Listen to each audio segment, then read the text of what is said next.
बंद किए जा रहे हैं। K. Vanadavena. Okay, please. Yeah, thank you, Honorable Chairman. Vanadavena.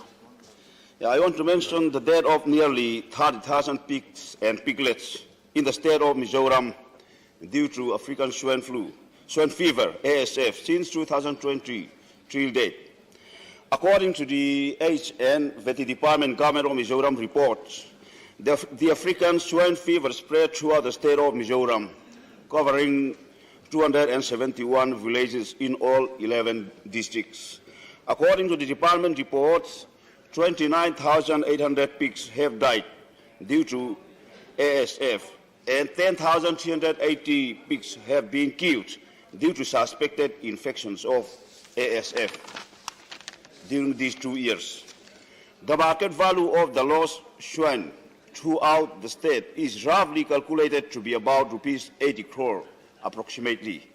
As we all know, the loss of such a huge number of domestic animals during pandemic period for the poor farmer is a kind of disaster and natural calamities.